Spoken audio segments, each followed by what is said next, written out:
The Duchess of Blackwood sat alone. It was a statement of fact, as solid and unyielding as the marble columns that flanked her gilded chair. Here, in the incandescent heart of London society, amidst the swirl of silk and the glitter of jewels, Lady Alara was an island. The music of the orchestra, a lively waltz meant to inspire joy and connection, washed over her without purchase, its cheerful notes falling flat against the cold wall of her solitude. Every eye, she felt, was a needle prick against her skin. They saw the Blackwood diamonds at her throat, a constellation of ice that felt more like a collar than an adornment. They saw the deep sapphire of her gown, a colour chosen by a maid she barely knew, a colour meant to signify her new, lofty status. They saw the title, Duchess, but they did not see the woman. And the woman was drowning. It had been 3 months since the wedding, 3 months since she had ceased to be Lady Alara Vance, daughter of a financially ruined viscount, and had become Her Grace, the Duchess of Blackwood, wife to a man whose fortune was as vast as his emotional distance. She had met Duke Alistair Thorne only twice before the ceremony. The first time he had assessed her as one might a prospective broodmare, his gaze clinical and devoid of warmth.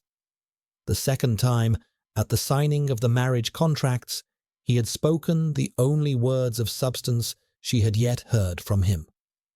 "You will want for nothing material, madam," he had said, his voice a low, chillingly precise baritone. "Your father's debts are settled. In return, I require a duchess to manage my household, to serve as a hostess when necessary, and to provide me with an heir. My heart, my confidence, and my personal affairs are not part of this transaction. I trust we have an understanding." She had nodded, her throat too tight to speak. An understanding. It was a word one used for business, for treaties, for the cessation of hostilities. It was not a word for marriage, yet it was the foundation upon which her entire world was now built. A foundation of cold, hard stone. Tonight was her formal debut as the new Duchess. It was meant to be a triumph, a demonstration of the Duke's excellent choice. But the Duke was nowhere to be seen. He had escorted her to the ballroom, his hand a brief, formal pressure at the small of her back, and had then melted into the crowd, leaving her seated in this conspicuous, lonely throne. The whispers followed his departure like a foul wind. They said he was still in mourning for his first wife, the beautiful and beloved Isabel, who had been taken from him so tragically 5 years prior. They said this new marriage was a hollow necessity, a political and dynastic maneuver. They said the new Duchess was plain, a shadow compared to the radiant memory of her predecessor. Alara smoothed a gloved finger over the silk of her gown, her gaze fixed on a point somewhere beyond the glittering chandeliers. She was not plain, not truly. She had a quiet sort of grace, intelligent eyes, and a kindness that her looking-glass sometimes showed her. But in this world of dazzling beauties and cutthroat ambition, quiet grace was easily overlooked. It was invisible, and Alistair, the Duke, had made her feel more invisible than anyone. She watched the dancers, a kaleidoscope of colour and movement. Couples spun in effortless harmony, their laughter a faint, mocking echo. A young lord would occasionally catch her eye, his expression a mixture of curiosity and pity, before his partner would tug him away, whispering behind her fan. No one dared approach the Duke's abandoned Duchess. To do so would be to acknowledge the frost that clung to their union, a frost so deep it seemed to emanate from the Duke himself. Her solitude was becoming a spectacle, A flush of humiliation crept up her neck. She considered feigning a headache, a swoon, anything to escape this gilded cage. She was a possession on display, a well-dressed placeholder for a title. Her function was to be seen, but not, it seemed, to be engaged with. Her dignity, the last tattered remnant of her former self, was fraying with every passing minute. Just as she was steeling her resolve to rise and retreat, a shadow fell over her. She did not need to look up to know who it was. The air itself seemed to grow colder, more still. A familiar, expensive scent of sandalwood and winter air reached her. Lord Alistair, the Duke of Blackwood, her husband, stood before her. He was a man carved from granite and shadow. Tall and impeccably dressed, his dark hair showed no hint of disarray, his face a mask of aristocratic indifference. But it was his eyes that held the true chill. They were the grey of a storm-tossed sea, and they looked at her now with an expression she could not decipher, though it certainly contained no trace of warmth. "Your Grace," he said, the title a formal barrier between them. "Your Grace," she replied, her voice a little unsteady. He surveyed the ballroom, his gaze sweeping over the dancers, the gossiping matrons, the watchful lords. She saw a muscle tighten in his jaw. "We are causing a scene," he stated, not as an observation, but as an accusation. Her isolation, it seemed, was a reflection on him. "I was not aware I was doing anything," she said, a spark of defiance kindling within her. His grey eyes flickered back to her, and for a moment she thought she saw a flicker of something else. Annoyance, perhaps, or even a grudging respect for her retort. But it was gone as quickly as it appeared. "Your stillness is an action in itself. It invites speculation." He extended a gloved hand. It was a command, not an invitation. "The orchestra is beginning a new waltz." She stared at his hand, a perfect black leather canvas upon which their futures were to be painted in shades of grey. She did not want to touch it. She did not want to be a pawn in his social chess game. But what choice did she have? She was his Duchess. Her purpose was to obey. As she placed her trembling fingers in his grip was firm and impersonal. He pulled her to her feet with an economy of motion that was both graceful and utterly devoid of tenderness. The crowd parted before them as he led her to the dance floor, the whispers now turning to murmurs of surprise and renewed interest. He positioned them for the waltz, his hand resting on her waist. The touch burned through the layers of silk and corset, a stark contrast of heat against the coldness of her skin. It was the most intimate contact they had ever shared, and it felt as impersonal as a physician's examination.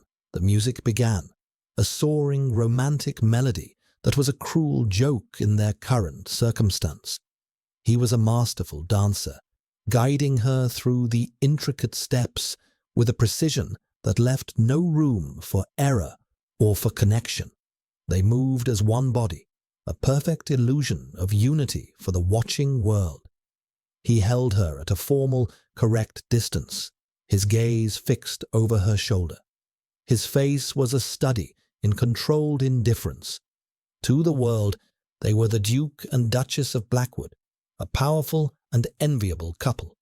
To Alara, they were two strangers, bound by a contract and separated by an ocean of unspoken grief. "You will smile, madam," he murmured, his voice so low it was lost in the swell of the violins.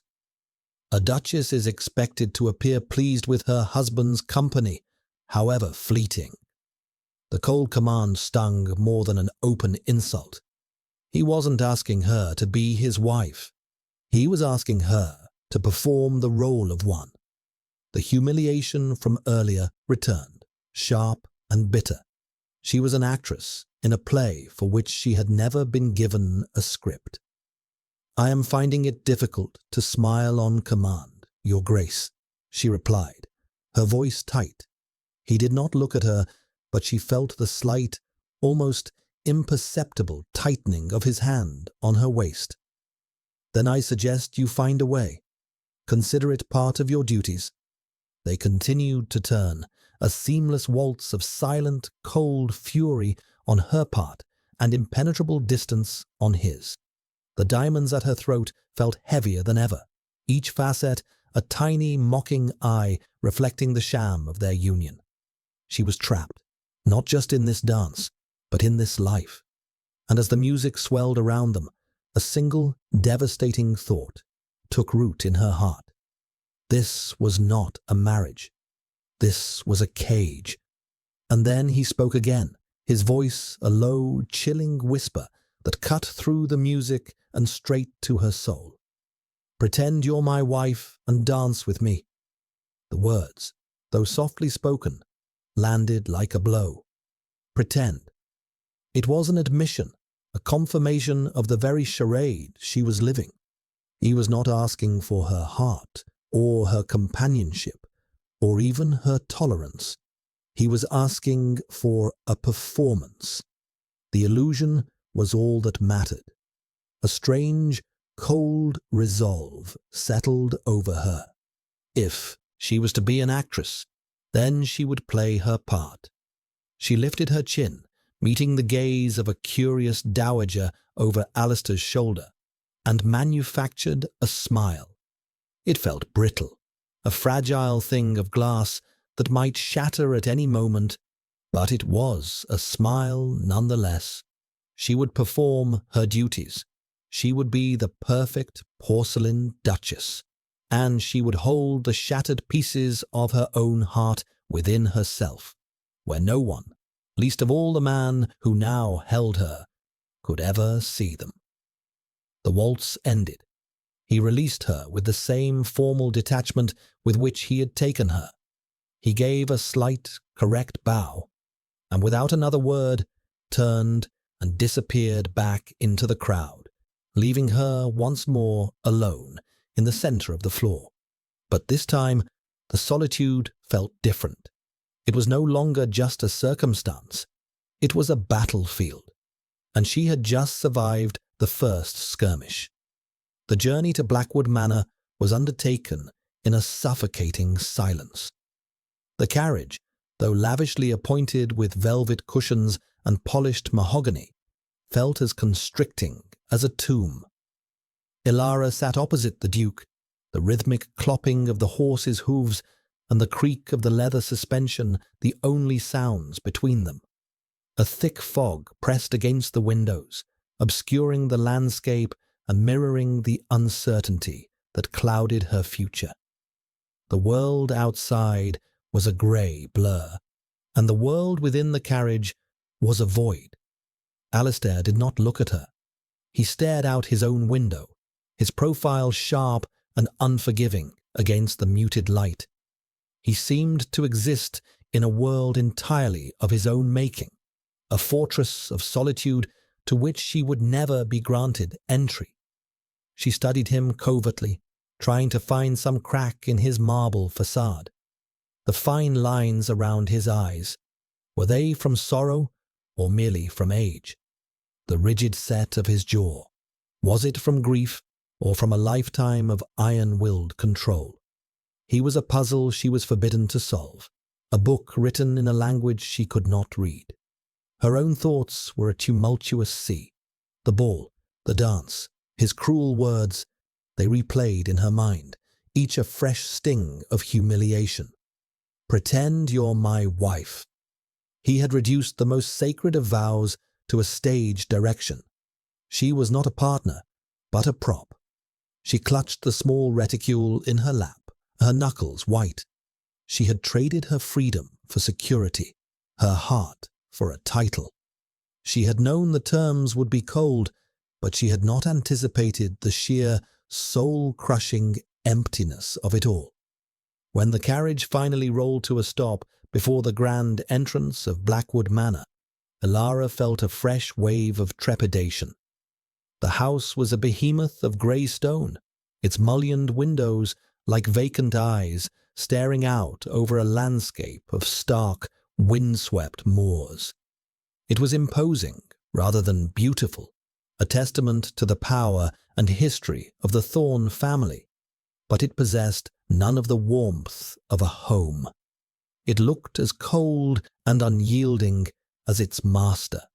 A line of servants stood waiting on the steps, their expressions carefully neutral. A severe-looking woman with greying hair pulled into a tight bun stepped forward. "Your Grace," she said, curtsying low. "I am Mrs. Davies, the housekeeper.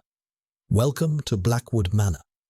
"Thank you, Mrs. Davies," Elara managed, her voice sounding small in the vast, open air. Alistair was already striding up the steps, his cloak billowing behind him. He paused at the top and looked down, not at her, but at the housekeeper. "See that Her Grace is shown to her rooms. The East Wing." He did not wait for a reply, but swept through the heavy oak doors and into the gloom of the great hall, his footsteps echoing and then fading, leaving her once again in his wake. The East Wing. The words hung in the air, a clear and deliberate demarcation. Husbands and wives of their station often kept separate chambers, but the starkness of the pronouncement felt like another locked door between them. He would be in the West Wing, the master's traditional domain. She was being relegated to the opposite end of the house, a guest in her own home. Mrs. Davies's expression did not change, but Elara sensed a flicker of something in the older woman's eyes, pity perhaps, or a weary resignation. "This way, Your Grace." The interior of the manor was as formidable as the exterior. Dark wood panelling swallowed the light, and the air was heavy with the scent of beeswax and something else, something less tangible, a deep, settled sorrow that seemed to have seeped into the very stone. Portraits of stern-faced ancestors followed her with their painted eyes, their expressions seeming to judge and find her wanting. Her rooms, when she reached them, were magnificent. A large sitting room with a fireplace, a spacious bedchamber with a grand four-poster bed, and a well-appointed dressing room. The furniture was exquisite, the fabrics rich. It was a sweet fit for a queen, but it was utterly impersonal. There were no books on the shelves, no trinkets on the mantelpiece, no sign that anyone had ever truly lived here. It was a beautifully decorated cage. A young maid, her face round and kind, was turning down the bed. She curtsied nervously as Elara entered. "Good evening, Your Grace. I'm Martha. I've been assigned as your personal maid." "Thank you, Martha," Elara said, the simple kindness in the girl's face a welcome balm. As Martha helped her out of her heavy ball gown, Elara caught sight of her own reflection in the large, gilt-edged mirror. The Blackwood diamonds still glittered at her throat. She reached up and unclasped them, the cold stones feeling heavy and alien in her hand. She placed them on the dressing table with a soft clink. They were beautiful, priceless, and they meant nothing. The days that followed fell into a rigid, silent routine. Elara would wake, dress, and take her breakfast alone in a small, cheerless dining room. The Duke, she was informed by Mrs. Davies, always took his breakfast in his study. He was a man of unvarying habits. He rode out at dawn, spent the morning in his study with his steward, and took his luncheon on a tray at his desk. She saw him only at dinner. These were agonizing affairs conducted in the cavernous main dining hall, the two of them seated at opposite ends of a table long enough to host a state banquet. Conversation was sparse and stilted, limited to polite inquiries about the weather or the estate. He would ask her if she had everything she needed, his tone that of a host inquiring after a guest's comfort, not that of a husband. She would murmur that she did, and they would retreat back into a silence punctuated only by the clinking of silver on porcelain. During her long, empty days, Ilara began to explore the manor. She felt like a ghost drifting through endless corridors and silent, dust-sheeted rooms. The house was a labyrinth of past lives, and she was an intruder. The servants were polite but distant, their loyalty clearly belonging to the memory of the first Dutchess. They moved with a quiet efficiency that bordered on stealth, always seeming to vanish just as she entered a room. It was during one of these explorations that she first encountered the child. She had wandered into a long gallery lined with portraits, the light filtering in through high arched windows. At the far end of the gallery, a small figure was curled up on a window seat, almost hidden by the heavy velvet curtains. It was a little girl, no older than 6, with a cascade of dark, curly hair. She was staring out at the bleak moorland, her small shoulders slumped. Ilara's heart gave a painful lurch. This must be Lily, Alistair's daughter. He had mentioned her only once, a brief, factual statement that she existed and was cared for by a governess. He had shown no emotion, no paternal warmth. Ilara approached slowly, not wanting to startle the child. "Hello," she said softly. The girl turned, her eyes wide and startled. They were her father's eyes, the same stormy grey, but in her small face they were filled with a profound and heartbreaking sadness.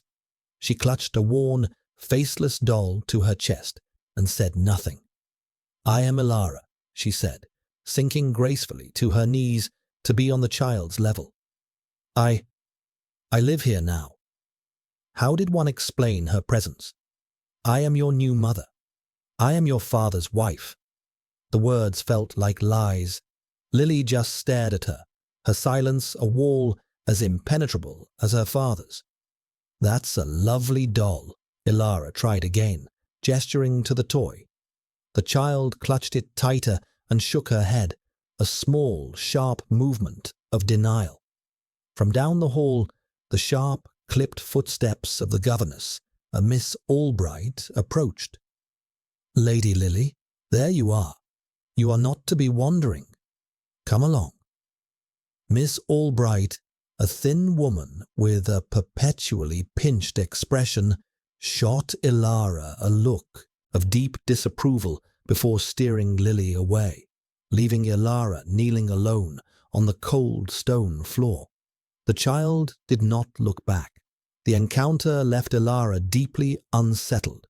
The child's sorrow was a palpable thing, a miniature reflection of the oppressive grief that saturated the manor. And Alistair, it seemed, was as distant from his own daughter as he was from his new wife. Her sense of purpose, already fragile, began to crumble entirely. She was a duchess with no duties, a wife with no husband, and now a stepmother to a child who looked at her with the eyes of a frightened ghost. She was superfluous, a decorative object left to gather dust. One rainy afternoon, seeking an escape from the suffocating interior, she found a small, seldom-used library at the back of her wing. It was cozier than the grand, formal library downstairs. As she ran her fingers over the leather-bound spines, one small volume, tucked away on a low shelf, caught her eye. It was not bound in leather, but in simple, faded linen. Curious, she pulled it out. It was a journal. The cover was blank, but when she opened it, the first page held a delicate, looping script. Isabel Thorne. Her private observations. Ilara's breath caught in her throat. This was the first Dutchess's journal. It felt like a sacrilege to read it, a violation of the memory of the woman whose shadow she lived in. She should put it back, but her fingers tightened on the small book. She was so desperate for some key, some understanding of the world she had entered. Hesitantly, she turned a page. It was not filled with society gossip or daily appointments, as she might have expected. Instead, there was a beautiful, detailed sketch of a snowdrop, its delicate bell-like flower rendered with an artist's precision. Beneath it, Isabel had written, "Galanthus nivalis," the first promise of spring, even when winter still holds its grip, a reminder that life persists. Ilara sank into a nearby chair, turning page after page. The journal was filled with botanical drawings, columbines, foxgloves, climbing roses, forget-me-nots. Each was accompanied by notes, not just on their cultivation, but on their meaning, their folklore, their simple beauty. This was not the diary of a celebrated society beauty. It was the intimate record of a passionate, intelligent observer of the natural world. It was the work of a woman who saw life and hope in the smallest of things. This small book was the first flicker of warmth, the first sign of a vibrant, loving soul that Ilara had encountered in the entire cold expanse of Blackwood Manor. It was a contradiction to the oppressive grief that bore Isabel's name. And as Ilara held the journal in her hands, a tiny, fragile seed of an idea began to take root in her mind. A foolish, audacious idea. But it was something. And right now, something was infinitely better than the vast, echoing nothing that defined her existence. The idea that had taken root in the dusty library grew into a quiet resolve. The journal was a map, and Ilara felt an undeniable pull to find the place it described. Armed with Isabel's sketches and descriptions, she sought out the one location at Blackwood Manor she had yet to explore, the gardens.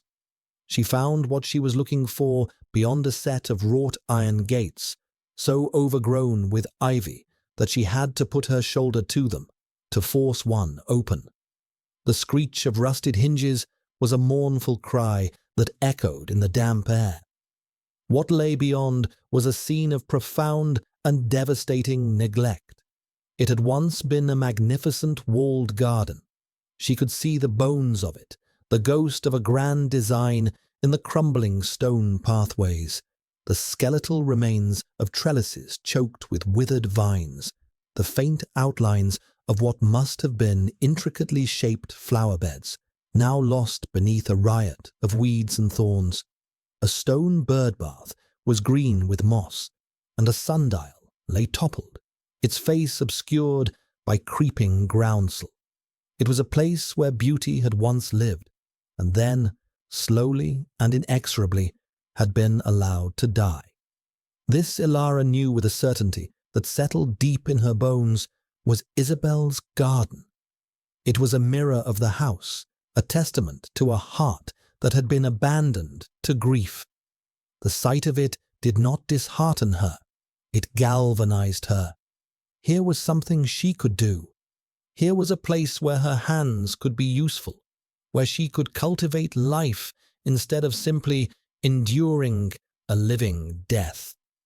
Tending to this broken garden felt like an act of defiance against the suffocating sorrow of Blackwood.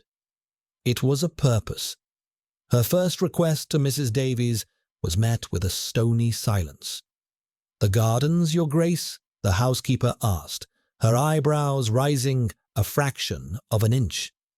"The head gardener and his underlings manage the grounds." "I am not speaking of the grounds," Ilara clarified, her voice firm. "I mean the old walled garden behind the west terrace." A shuttered look came over Mrs. Davies's face. "That garden has not been touched in 5 years, Your Grace."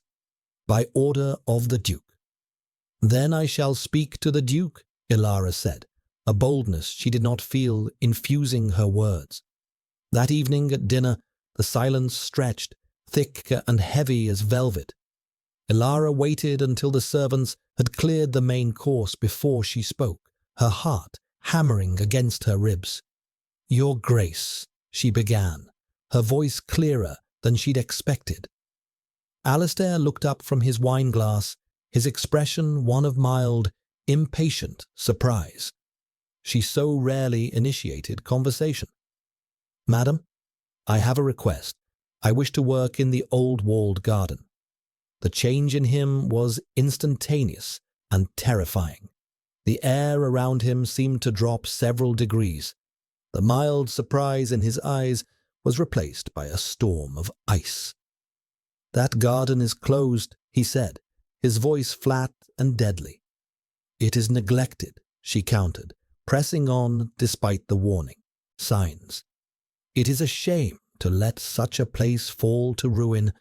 I would like to restore it." "You will do no such thing," he bit out, placing his wineglass down with a sharp, definitive click. "You will concern yourself with the running of the house, as was our agreement. The garden is not your concern." "The house runs itself, thanks to Mrs. Davies," she retorted, the injustice of her empty days giving her courage. "I have no concerns, Your Grace. I have no purpose here at all. Let me have this one." His eyes narrowed. He stared at her across the vast expanse of the polished table, and she felt pinned by his gaze, a butterfly on a board. She saw a flicker of raw pain in his eyes, so swift she might have imagined it before it was replaced by a cold, implacable fury. "You are the Duchess of Blackwood. That is your purpose. Do not presume to understand matters that are beyond you. The subject is closed." He threw his napkin onto the table and rose, his chair scraping harshly against the stone floor. He strode from the dining hall without a backward glance, leaving her alone with the flickering candlelight and the crushing weight of his refusal. But the fire he had ignited in her did not die. It smoldered. His violent reaction, his absolute refusal to even consider her request, only confirmed her suspicions. The garden was inextricably linked to his grief, a sacred, wounded place. He was protecting his pain, hoarding it like a treasure, and she, in her naive request, had trespassed. For 2 days, she obeyed. She wandered the house, the taste of defeat bitter in her mouth. But the image of the ruined garden and the vibrant sketches in Isabel's journal haunted her. On the 3rd morning, she made a decision. He had forbidden her from restoring it. He had said nothing about simply pulling a few weeds. She put on a plain, sturdy dress and found a pair of old gardening gloves in a forgotten potting shed. She let herself into the walled garden, the screech of the gate sounding like a guilty secret. The air was cool and smelled of damp earth and decay. She started small, in a corner where a hardy Lenten rose was being choked by a thick mat of chickweed. She knelt on the damp ground and began to work, her fingers pulling at the stubborn roots. It was hard, physical labor. Her back ached, and her hands, even through the gloves, grew sore. But with every weed she pulled, she felt a small measure of control return to her. She was not just passively enduring. She was acting. She was clearing away the decay, making space for what might yet live. The world shrank to this small patch of earth, to the feeling of the soil under her fingernails and the scent of the crushed green things. For the first time since her marriage, she felt a sense of peace. She did not know how long she had been working when a small sound made her look up. Lily was standing in the gateway, her small form framed by the ivy. Her governess, was nowhere in sight. The child watched her, her grey eyes wide with a mixture of fear and fascination. She was clutching Isabel's journal to her chest. Ilara's heart leapt into her throat. She had left the journal on a table in the library, never imagining the child would find it. "Lily," she said softly, her voice hoarse from disuse. The girl took a hesitant step into the garden, then another. She walked over to where Ilara knelt and held out the book. "Mama's flowers," she whispered, her voice a tiny, fragile thing. Ilara's breath hitched. "Yes," she said, her voice thick with emotion. "Your mama's flowers. They're all still here, I think. Just sleeping." Lily looked around at the chaos of weeds and thorns, her small brow furrowed. "Can they wake up?" "I think so," Ilara said, offering the child a small, hopeful smile. "With a little help." She reached out and gently tugged at a thick thistle near the lenten rose. Lily watched her, then knelt beside her, her small, pale hands imitating Ilara's. She grabbed a fistful of chickweed and pulled. A real, genuine smile, bright and sudden as a flash of lightning, illuminated her face as the weed came away in her hand. At that moment, a shadow fell over them both. Ilara looked up, her heart sinking like a stone. Alistair stood at the gate, his face a thunder cloud. He had returned early from his ride. He took in the scene, his wife and his daughter kneeling in the forbidden garden, his first wife's journal lying open on the ground between them. The air crackled with a tension so thick it was hard to breathe. Ilara scrambled to her feet, instinctively moving to stand slightly in front of Lily. "Your Grace," she began, but the words died in her throat. He did not look at her. His gaze was fixed on his daughter, on the smile that was just now fading from her face, replaced by the familiar look of fear. He saw the dirt on her hands, the discarded weeds at her knees. His expression was unreadable, a maelstrom of emotions she could not begin to name. Pain, anger, and something else, something deeper and more wounded. For a long moment, the only sound was the sigh of the wind through the skeletal trees. Ilara braced herself for the explosion, for the icy dismissal, for the order that would banish her from this place forever. But it did not come. He simply stood there, frozen, his gaze locked on the small, hopeful lenten, rose that Ilara had just freed from the weeds. Then, without a single word, he turned on his heel and walked away, his back as rigid and unyielding as a tombstone. He did not forbid her, but he did not grant his permission either. He simply left them in the ruins, his silence a heavier burden than any command. Alistair's silence became his official position on the matter of the garden. He did not speak of it, did not acknowledge her work in any way, but he did not stop her. This unspoken, cold truce felt more precarious than an open argument. Ilara felt his eyes on her whenever she returned to the house, her skirts damp with dew and her hands stained with earth. But he never commented. He simply watched, his expression remote and guarded. Her work in the garden became the center of her existence. With the grudging help of an elderly under-gardener named Mr. Abernathy, who seemed to remember Isabel with a gruff affection, she began the slow, arduous process of reclamation. They cleared the overgrowth, pruned the wild, tangled roses back to their essential shapes, and turned over the compacted soil, revealing the rich, dark earth beneath.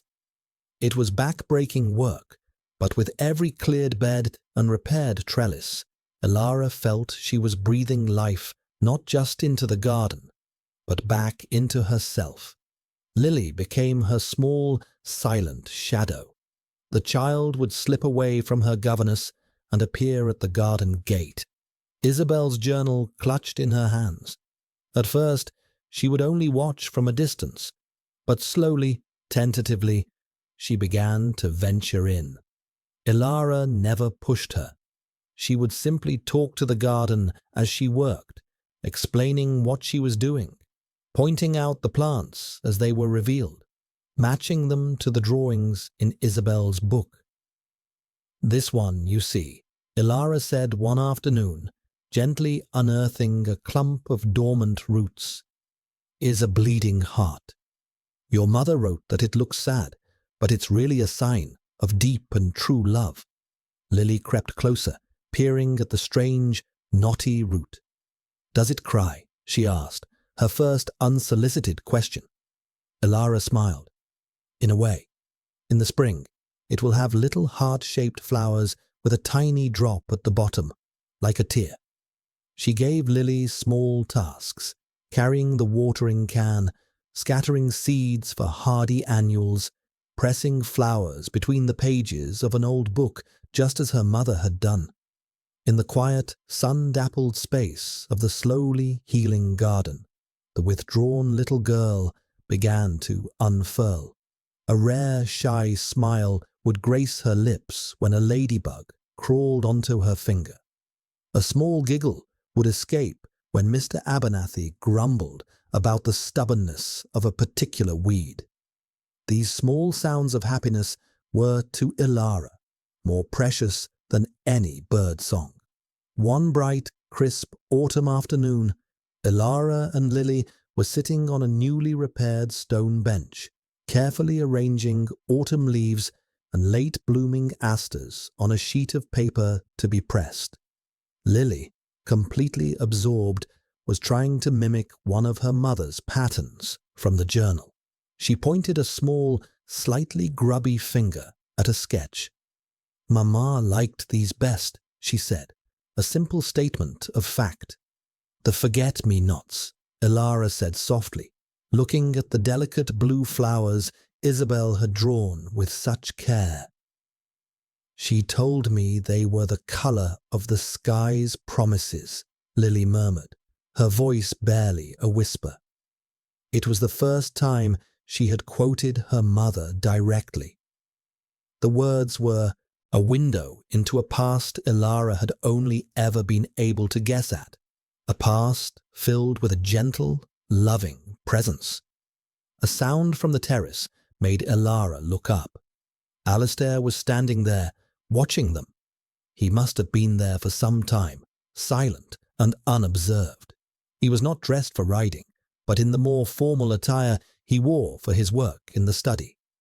He held a stack of papers in one hand, forgotten. His gaze was not on Ilara, but fixed entirely on his daughter. Lily, following Ilara's gaze, saw him and fell silent, her small body tensing. The light in her eyes dimmed, the familiar wariness returning. But Alistair's expression was different today. The usual mask of cold indifference was gone. In its place was a look of raw, unguarded pain. He was not looking at Lily with disappointment or anger, but with a profound, aching sorrow. It was the look of a man seeing a ghost. He was not seeing Lily as she was now, a living, breathing child, but as a painful reminder of all he had lost. As Ilara watched, Lily did something extraordinary. She picked up a perfect, vibrant red maple leaf from their collection, stood up, and walked hesitantly towards her father. She stopped at the foot of the terrace steps, too timid to go further, and held the leaf out to him. Alistair stared at the offering as if it were a burning coal. For a moment, Ilara was certain he would turn away, that the gesture would be too much for him to bear. The silence stretched, thin and fragile. Then, slowly, as if moving a great weight, he knelt down.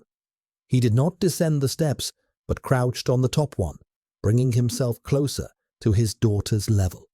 He looked from the leaf to Lily's face, his own a mask of conflicting emotions. "It's the color of a robin's chest," Lily whispered, her voice trembling slightly. Alistair's throat worked. He reached out and, with fingers that were not quite steady, took the leaf from her. He did not look at it. He looked at his daughter, truly looked at her, and the ice in his gaze fractured.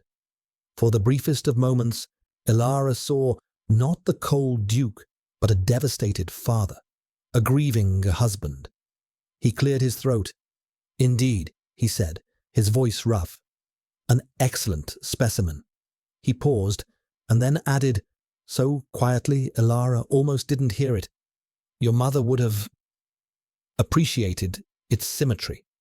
It was the first time Ilara had ever heard him mention Isabel's name in a context that was not a cold, hard boundary. It was an admission, a crack in the fortress wall. Lily, emboldened, took a step up. "Ilara says the garden is waking up," she said. "She says Mama's flowers are just sleeping."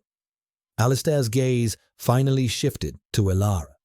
The pain was still there, but it was mingled with something else. Confusion, resignation.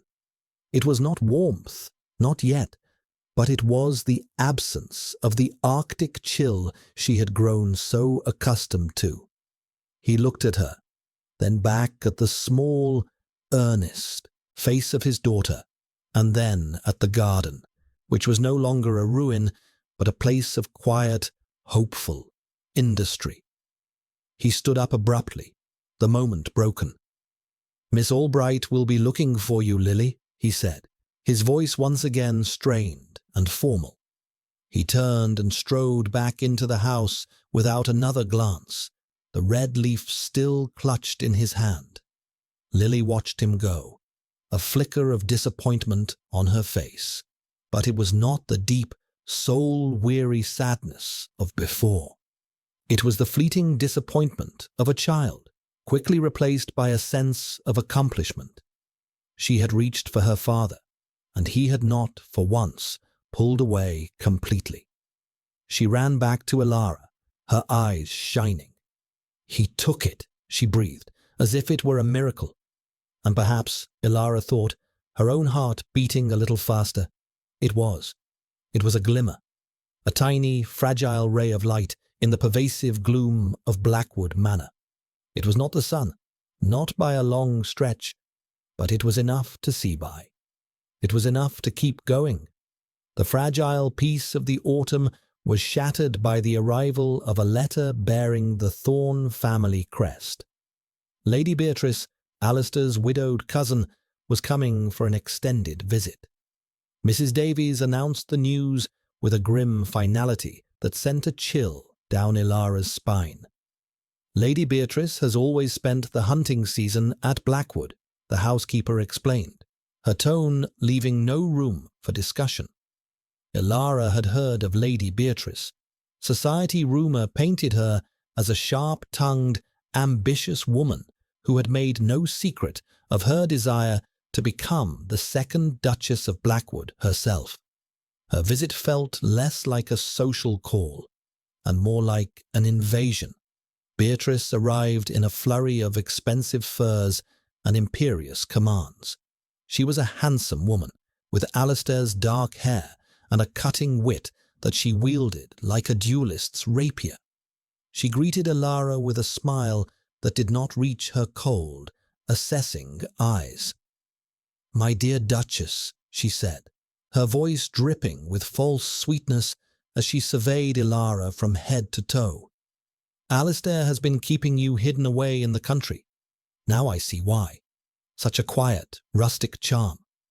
The words were a clear insult, painting Ilara as a plain country mouse, unfit for her station. From the moment she arrived, Beatrice made it her mission to undermine Ilara at every turn. She would countermand Ilara's household instructions with a breezy, "Oh, but dear Isabel always preferred it this way. The Duke is so particular about upholding her traditions." She would regale Alistair at dinner with shared memories of his first wife, laughing about private jokes and past events, effectively rendering Elara an outsider at her own table. Alistair endured her presence with a stoic, weary resignation. He retreated even further into his shell, his silences growing longer, the lines of strain around his eyes deepening. He offered Elara no support, no defense. They were not a team to be allied against an intruder. They were two separate, isolated islands, and Beatrice's arrival was a storm that lashed them both. But it was Beatrice's interactions with Lily that truly set Elara on edge. She showered the child with expensive, frivolous gifts, porcelain dolls too delicate to be played with, elaborate dresses too stiff for movement. She filled Lily's head with stories of her mother, but they were not the gentle, nature-loving woman of the journal.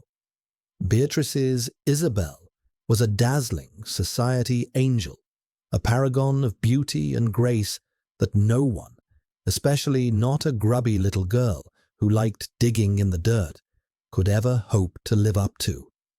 "Your mother was the most accomplished horsewoman in the county," she would say, watching as Lily struggled with her pony in the paddock. "And her needlepoint was museum quality. You must try to be more like her, darling."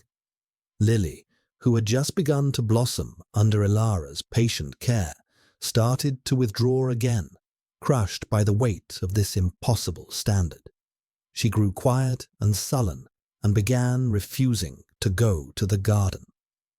The final confrontation came on a grey, blustery afternoon. Elara found Lily in the nursery, crying quietly. Miss Albright was nowhere to be seen. "What is it, sweetheart?" Elara asked, kneeling beside the little girl. "Aunt Beatrice says, she says Mama would be sad that I get my hands dirty," Lily sobbed, looking down at her own small hands as if they were tainted. "She says the garden is a dreary, morbid place, and that Mama would want me to learn the pianoforte instead." A cold, hard anger, unlike anything Elara had ever felt before, solidified in her chest. Beatrice was not just undermining her, she was poisoning Lily's mind and twisting the memory of a good woman to suit her own cruel purposes. She was destroying the fragile progress they had made. Elara stood up. "Your mother loved that garden more than anything," she said, her voice shaking with controlled fury. "She loved the feel of the earth, and she would have loved seeing you happy there. Do not let anyone tell you otherwise." She left the nursery and went in search of Beatrice. She found her in the grand drawing room, holding court with a cup of tea, looking smugly satisfied. "Lady Beatrice," Elara said, her voice cutting through the air. The room fell silent. "I will not have you upsetting Lily. You are to leave the child alone." Beatrice raised a perfectly sculpted eyebrow. "My dear Duchess, I was merely offering the child some much-needed guidance. She is running wild. Someone must instill a sense of propriety in her. It is clear you are not up to the task." "The task I have set myself is to make her happy," Elara shot back. "You, on the other hand, seem determined to make her miserable.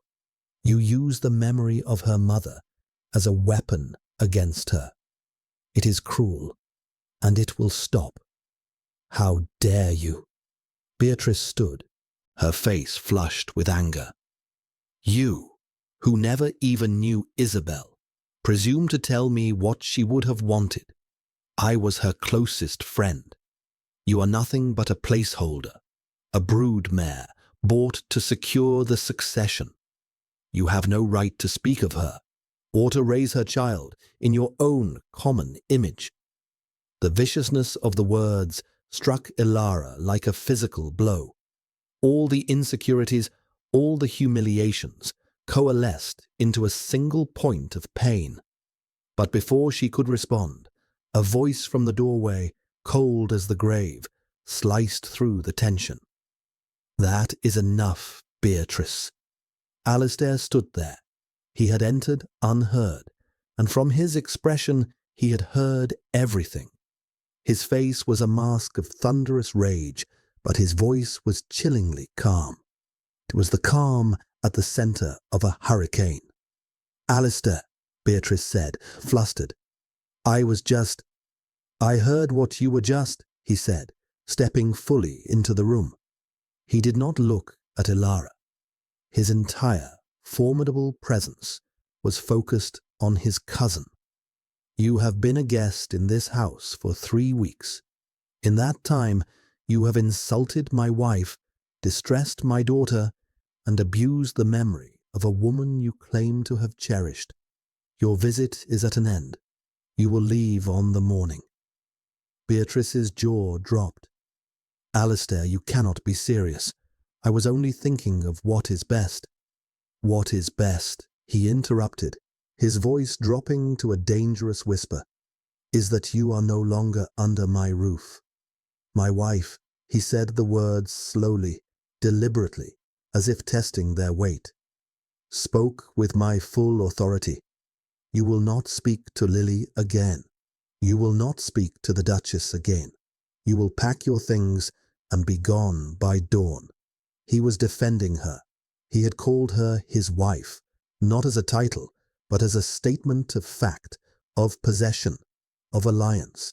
He had drawn a line in the sand, placing her, however temporarily, on his side of it. The moment was so stunning, so entirely unexpected, that Ilara felt a wave of dizziness. Beatrice, seeing the implacable resolve in his face, seemed to shrink. The fight went out of her. She shot Ilara a look of pure, unadulterated hatred, then turned and swept from the room without another word. The silence she left behind was profound. Ilara stood, trembling, her heart pounding. Alistair remained by the door, his back partially to her. The crisis had forced them into an uneasy, unspoken partnership. He had protected his daughter, and in doing so, he had protected her. "Thank you," she whispered to his back. He turned his head slightly, his profile etched against the grey light from the window. "She was harming my daughter," he said, his voice clipped and remote, as if to dismiss any notion that he had acted for Ilara's sake. But it was too late. He had already shown his hand. He had defended the sanctity of his family, a family that now, by his own public declaration, included her. The shared challenge had been met, not as husband and wife, but as co-guardians of a child's well-being. It was a fragile, tenuous alliance, born of necessity, but it was an alliance nonetheless. And as the adrenaline of the confrontation faded, Ilara realized that the foundations of her world, the cold, hard stones of their arrangement, had just shifted, ever so slightly. The night after Beatrice's banishment was heavy and fraught. A storm had been gathering all day, and as darkness fell, it broke with a terrifying violence. Wind howled around the eaves of the manor, rattling the window panes, and rain lashed against the glass in furious sheets. It was as if the turmoil inside the house had been unleashed upon the world outside. Ilara could not sleep. The scene in the drawing room replayed endlessly in her mind. My wife. The words echoed, a strange and potent mixture of triumph and confusion. He had defended her, yet he remained as distant as ever. Dinner had been a silent, tense affair, the empty space where Beatrice had sat seeming to pulse with unspoken words. He had retreated to his study immediately after, the heavy oak door closing with a definitive thud. A crash of thunder, so loud it seemed to shake the very foundations of the manor, was followed by a child's piercing scream. Lily. Ilara was out of bed in an instant, pulling on a dressing gown as she ran from her room. The corridor was dark, lit only by the intermittent, ghostly flashes of lightning. She flew down the hall towards the nursery, her heart pounding in time with the storm. She found Lily sitting bolt upright in her bed, her small body trembling, her face pale in the gloom. Miss Albright was trying to soothe her, but the child was inconsolable, her sobs ragged and terrified. "It's the storm, Your Grace," the governess said, looking relieved to see her. "She's always been terrified of them." Ilara went to the bed and gathered the shaking child into her arms. "It's all right, sweetheart. It's just noise. It can't hurt you." "The monster is coming," Lily cried, burying her face in Ilara's shoulder. "The monster in the garden." "There are no monsters in the garden," Ilara soothed, stroking her hair. "Only sleeping flowers." "Yes, there is. Aunt Beatrice said. She said the storm took Mama away. The monster in the garden took her." Ilara's blood ran cold. The cruelty of that woman knew no bounds. To plant such a terrifying image in a child's mind was unforgivable. This was the root of Lily's terror. At that moment, the door to the nursery opened, and Alistair stood there, a single candle in his hand. The flickering light cast long dancing shadows across his face, making his expression unreadable. He was still fully dressed, save for his jacket. He had clearly not been to bed. He took in the scene, Ilara in her nightclothes, holding his weeping daughter, and his face hardened. "What is the meaning of this?" "It's the storm, Your Grace," Ilara said, her voice tight with a protective anger. "And the wicked stories your cousin saw fit to tell her. She believes a monster in the garden took her mother." Alistair flinched as if struck. The blood drained from his face, leaving him looking stark and haunted in the candlelight. The storm outside raged, and a storm of memory and pain seemed to rage within him. He stared at his terrified daughter, and the walls he had so carefully constructed around his heart seemed to visibly crumble. "Leave us," he said to Miss Albright, his voice a hoarse command. The governess curtsied and fled. He walked slowly to the bed and sat on the edge, the mattress dipping under his weight. He looked utterly broken. The formidable Duke was gone, replaced by a man drowning in a grief so profound it was a physical presence in the room. "There was no monster, Lily," he said, his voice rough with unshed tears. He reached out a hand as if to touch his daughter, but let it fall. "There was no monster. But she's gone," Lily wept. "Yes," he whispered, "she's gone." He looked at Ilara, his eyes stripped of all their defenses. She saw a raw, desperate plea in them, a plea for help, for understanding. "It was a storm," he began, his voice barely audible over the wind and rain. "Just like this one. Isabel. She loved the rain. She loved to be out in it. She went to the garden. Her roses had just bloomed, and she was afraid the wind would damage them. She wanted to tie them back."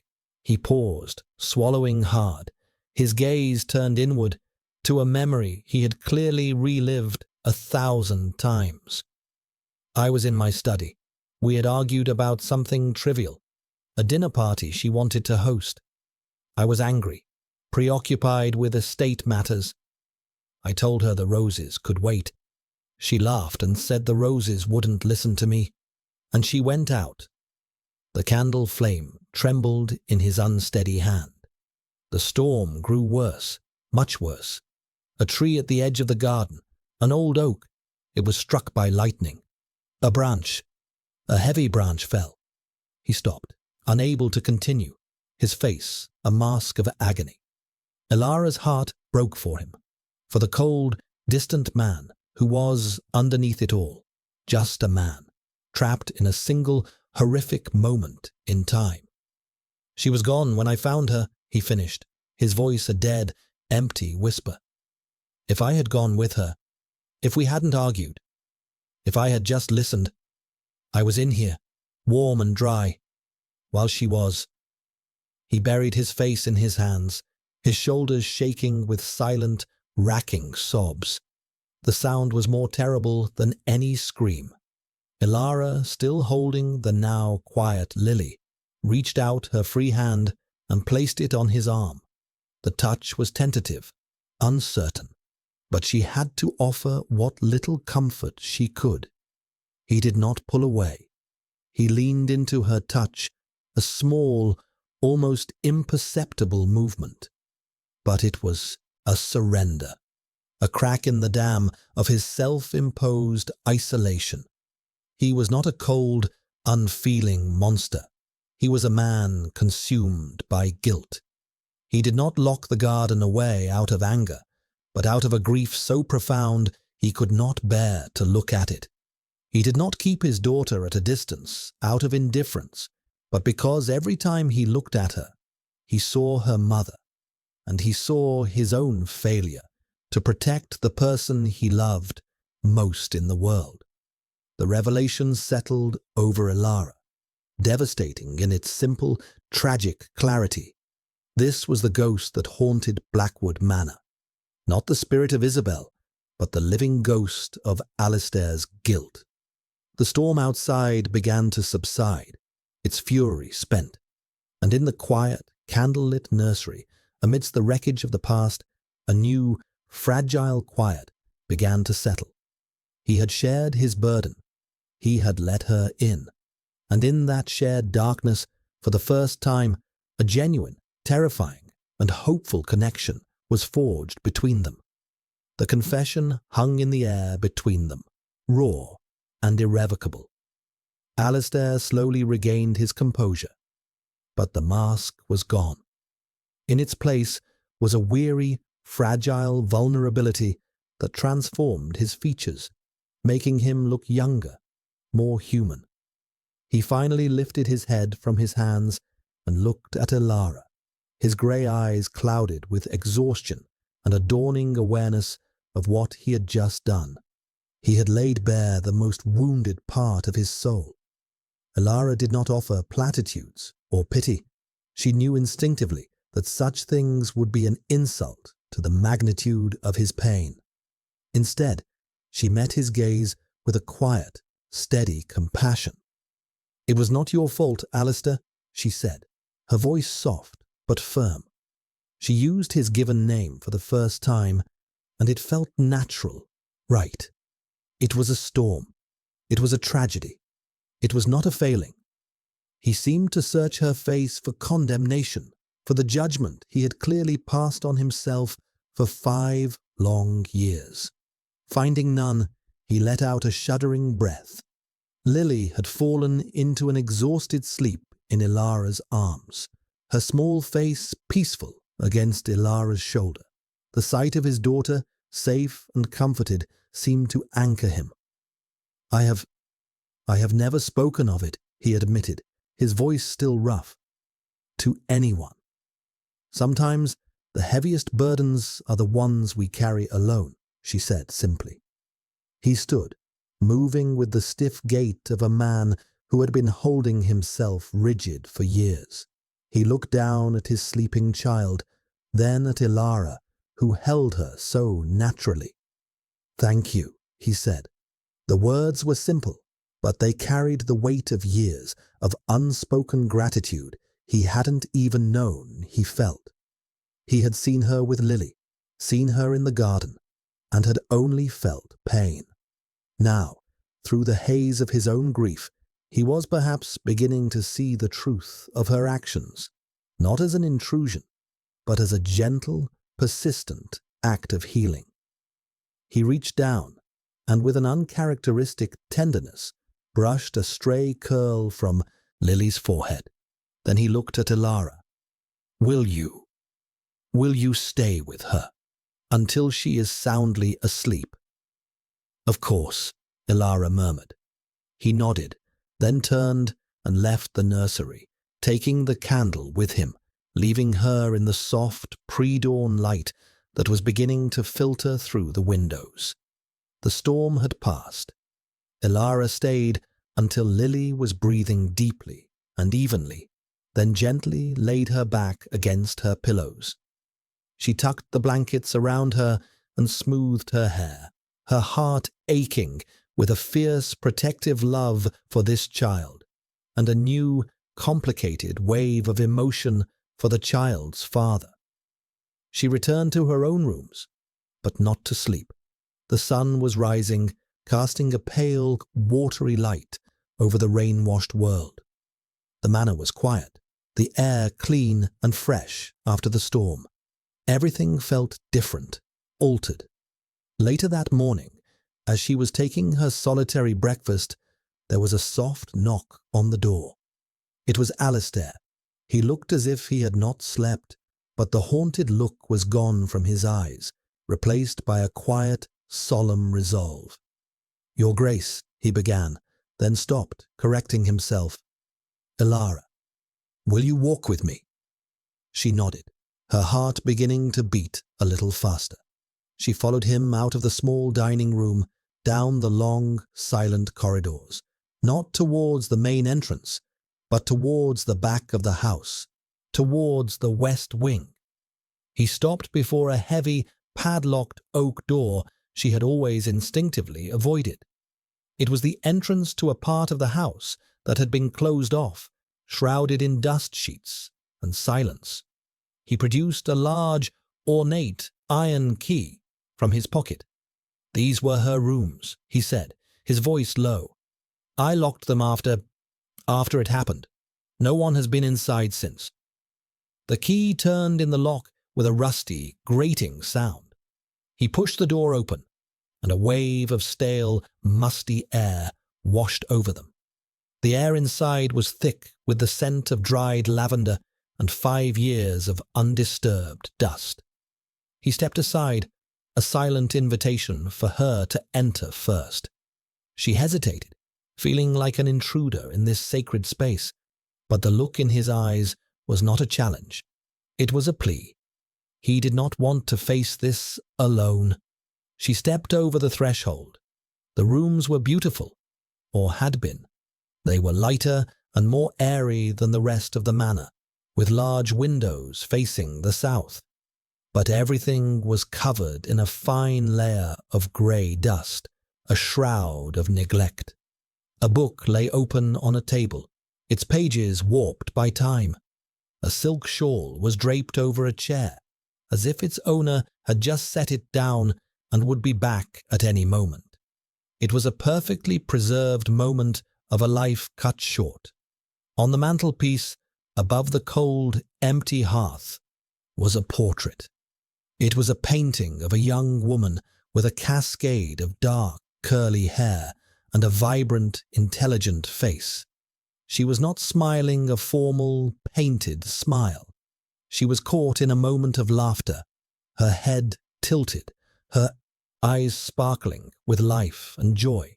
She was surrounded by wildflowers. "Isabel," Alistair said, his voice thick. Elara looked from the portrait to Alistair. She saw the same dark hair, the same strong line of the jaw. Lily was a perfect blend of them both. The woman in the painting was not the ethereal society angel Beatrice had described, nor was she a tragic, sorrowful figure. She was full of life. The woman from the botanical journal.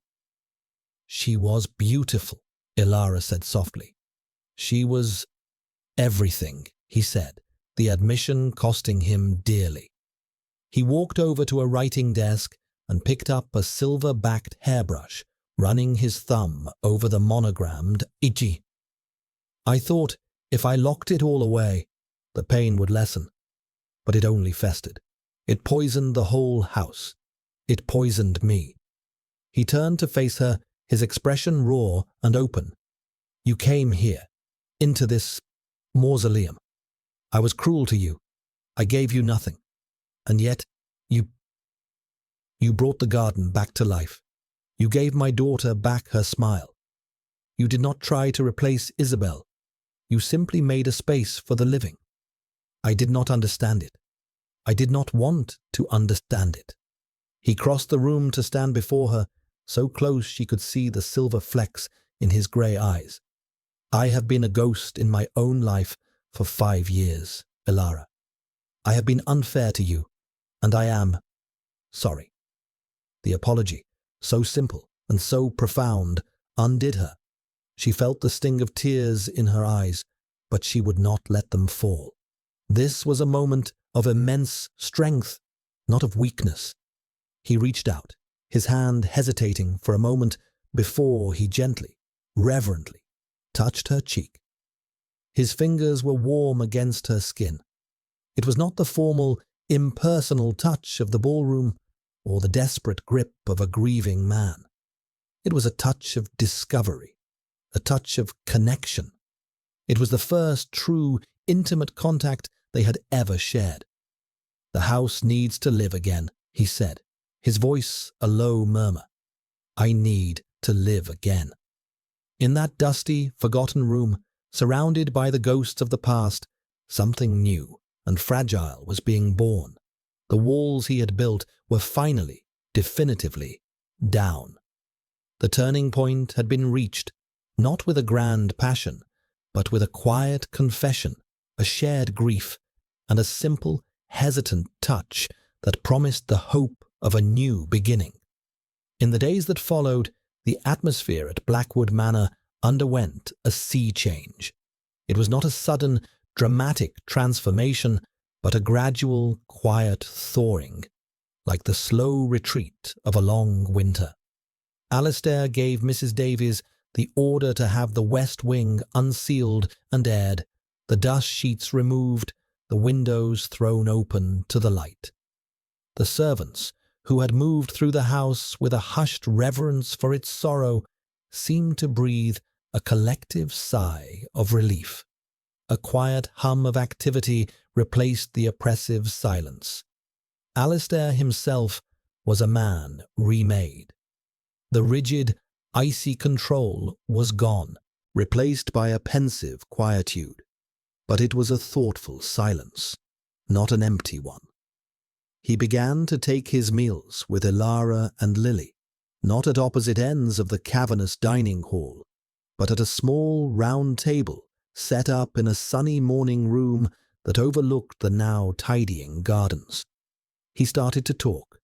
At first, it was about the estate, about his plans for the tenant farms, but he would look to Ilara for her opinion, listening intently to her thoughtful replies. Then he began to speak of Isabel. He shared small, fond memories, her hopeless inability to be on time for anything, her surprising talent for caricature, her fierce arguments with him over politics. He spoke of her not as a saint or a ghost, but as a vibrant, flawed, beloved woman. In sharing her with Ilara, he was not comparing them, but rather he was letting Ilara see the man he had been, and the man he was trying to be again. He began to spend time in the garden. He would watch as Ilara and Lily worked, his hands in his pockets, a small, sad smile on his face. One afternoon, he knelt beside Ilara as she was planting tulip bulbs for the spring. "Isabel always said planting bulbs was an act of faith," he remarked, picking up a smooth, papery bulb and weighing it in his palm. "Putting something in the dark earth and trusting that it would find its way to the light." "She was right," Ilara said, her fingers deep in the cool soil. He looked at her, his gaze direct and filled with a meaning she was only just beginning to learn how to read. "You have a great deal of faith, Ilara." The most profound change, however, was in his relationship with Lily. He began to read to her every evening before bed, his deep baritone filling the nursery with tales of brave knights and clever princesses. He took her riding, not with the grim duty of before, but with a newfound patience, lifting her onto her pony and walking alongside her, his hand steady on the reins. He would answer her endless questions, listen to her childish chatter, and when she laughed, a real, genuine smile would light up his own face, erasing the last shadows of his grief. He was discovering his daughter, and in doing so, rediscovering himself. Elara watched this unfolding with a heart full of a quiet, burgeoning joy. The purpose she had so desperately craved had been fulfilled in ways she could never have imagined. She had not just restored a garden, she had helped to restore a family. The cold, empty shell of a marriage had become something else, a partnership, a friendship, and for Elara, something deeper. She had long since stopped seeing the cold, formidable Duke. She now saw Alistair, a man of deep feeling, fierce loyalty, and a quiet strength that had allowed him to survive an unimaginable loss. She saw the way his eyes crinkled at the corners when he smiled at his daughter, the way he would unconsciously reach out to steady a vase of flowers she had arranged, the way he listened to her ideas with a respect no one had ever shown her before. She admitted to the quiet of her own heart, fallen in love with her husband. The realization was both wonderful and terrifying. Their arrangement had been for an heir, the cold, practical transaction he had laid out on their wedding day. Now, the thought of that clinical duty was unbearable. If he were to come to her now, out of obligation, it would break her heart. She wanted him, but she wanted him to want her. Elara, the woman, not just the Duchess who had proven herself useful. One evening, a few weeks after the storm, a chill had returned to the air. A fire crackled in the grate of the main library, casting a warm, flickering glow over the towering shelves of books. Lily was long asleep, and a comfortable silence had settled between Elara and Alistair as they sat reading in worn leather armchairs. Elara looked up from her book to find him watching her, his own book lying forgotten in his lap. The firelight played over his features, softening the hard lines of his face. His expression was one of intense, sober contemplation. "Elara," he said, his voice a low rumble that seemed to vibrate in the quiet room. "Alistair?" He stood and walked over to the fireplace, resting one arm on the mantel. He stared into the flames for a long moment before he spoke. "When I married you, I offered you a contract, not a marriage. I was a hollow man, and I offered you the best I had to give, which was nothing." He turned to face her, his grey eyes dark and serious in the firelight. "I promised you my fortune, my title, my protection. I explicitly told you that my heart and my confidence were not part of the bargain." Elara's own heart began to beat a painful, slow rhythm. She braced herself. Was he going to remind her of her duty, to demand the heir they had spoken of? "I was wrong," he said, his voice dropping to a near whisper. "I find myself in breach of my own terms." He crossed the space between them and knelt before her chair, taking her hands in his. His grasp was warm and firm. "You have my confidence, Elara. You have had it since the night of the storm. You have my deepest admiration for your strength, your patience, your incredible compassion. You have my gratitude for saving my daughter and for saving me from myself." He looked down at their joined hands, then back up at her face, his own filled with a hesitant, hopeful vulnerability she never thought she would see. "What I am trying to say," he struggled, the words seeming to fail him for the first time, "is that my heart is no longer my own to withhold. It is yours, if you would have it. You have tended it as you tended the garden, and I find, to my astonishment, that it is capable of feeling again. I love you, Ilara. The declaration, so simple, so direct, so utterly heartfelt, stole the breath from her lungs. Tears she had held back for so long now welled in her eyes and traced shimmering paths down her cheeks.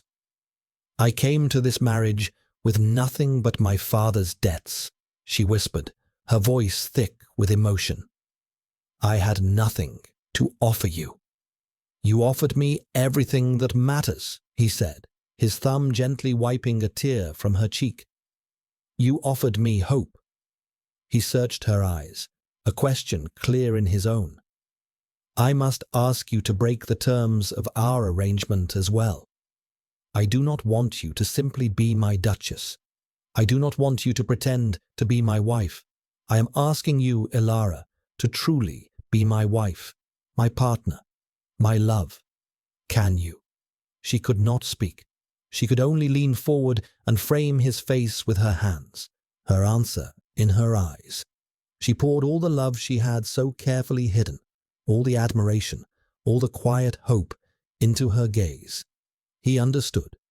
A slow, wondrous smile spread across his face, a smile of pure, unadulterated joy. He leaned in and kissed her. It was not a kiss of passion, not yet, but of profound tenderness. It was a kiss of promises kept and new promises made. It was a kiss that sealed not a contract, but a covenant. In the warm, fire-lit library, surrounded by the stories of the ages, their own story was finally, truly beginning. 2 years later, the sunlight that streamed through the windows of Blackwood Manor was no longer a pale, watery thing, but a warm, golden river that seemed to touch every corner of the house. Laughter, a sound once so foreign within these walls, was now a constant refrain. It echoed in the halls as 8-year-old Lily, her dark curls flying, chased a gleefully shrieking puppy across the polished floors. Ilara stood on the west terrace, a gentle breeze ruffling her hair. She rested a hand on the gentle swell of her belly, a silent, happy secret shared between herself and her husband. The child within, the heir once spoken of in such cold, contractual terms, was now a symbol of their love, a product of a true and joyful union. Below her, the walled garden was a riot of colour and life. The roses, Isabel's roses, climbed the restored trellises in a profusion of crimson and white. The flower beds overflowed with columbine, delphiniums, and Lily's favourite forget-me-nots, which formed a carpet of sky blue along the stone paths. It was no longer a place of sorrow and neglect, but a vibrant sanctuary, a living testament to the healing power of patience and care. Alistair came to stand beside her, his arm wrapping securely around her waist. He followed her gaze to the garden below. "Do you remember the day I found you out there, covered in dirt?" he asked, his voice a low, warm murmur against her ear. "I remember you looked as though you could happily see me thrown in the Tower of London," she replied, a teasing lilt in her voice. He chuckled, a rich, easy sound that she loved. "I was terrified," he confessed. "You were disturbing the ghosts, and I had grown so accustomed to their company. I didn't know how to live without them." He turned her to face him, his grey eyes, once so stormy, now as clear and calm as a summer sky. "Thank you for showing me how." He kissed her, a long, lingering kiss filled with the easy intimacy of a shared life. It was a kiss that held the memory of every shared smile, every whispered conversation in the dark, every obstacle overcome. "Papa, Ilara," Lily's voice called up to them from the garden. "Mr. Abernathy says the first of the bleeding hearts has bloomed. You must come and see." They smiled at each other, a shared, perfect understanding passing between them. "We're coming, darling," Alistair called back. He took Ilara's hand, his fingers lacing through hers, and together they descended the steps into the garden. They were not replacing the past, but honoring it, building a new future on the foundations of what had come before. The ghosts of Blackwood Manor had not been banished. They had been laid to rest, their memory cherished, making way for the vibrant, living presence of love. The Duke and his Duchess, no longer pretending, but bound by a love deeper than any contract, walked into the sunlight, their family complete, their hearts finally, and truly, home. Dear listener, how often do we encounter a place or a person that seems locked away, overcome by a past sorrow? We see a neglected garden and think it a lost cause. We meet a person with a heart closed off by grief or guilt, and we believe them to be unreachable, forever defined by their pain. The story of Ilara and Alistair is a quiet testament to the profound power of compassionate persistence. It reminds us that healing is not an event, but a process. Much like restoring a garden, it requires patience. It requires the courage to kneel in the dirt and pull the weeds one by one. Ilara did not arrive at Blackwood with a grand plan to fix a broken man. She simply saw a need in the garden, in a lonely child, and eventually in her husband, and she chose to act. She chose to cultivate rather than condemn. She offered presence instead of pressure, and understanding instead of judgment. Her love was not a lightning strike, but a slow, steady sunlight, coaxing life from dormant seeds. In our own lives, we will all encounter our own walled gardens, neglected projects, forgotten friendships, or even wounded parts of our own hearts that we have locked away. It is tempting to leave them to ruin, to believe the decay is permanent, but perhaps the greatest act of faith we can perform is to pick up the trowel, to clear a small space, to plant one bulb in the darkness, trusting that, with time and gentle care, it will find its way to the light. True transformation rarely comes from a single grand gesture, but from the cumulative power of 1,000 small, quiet acts of love. Thank you for listening. If this story resonated with you, please consider liking, subscribing, and sharing it with someone who might need a reminder that even the most desolate winter eventually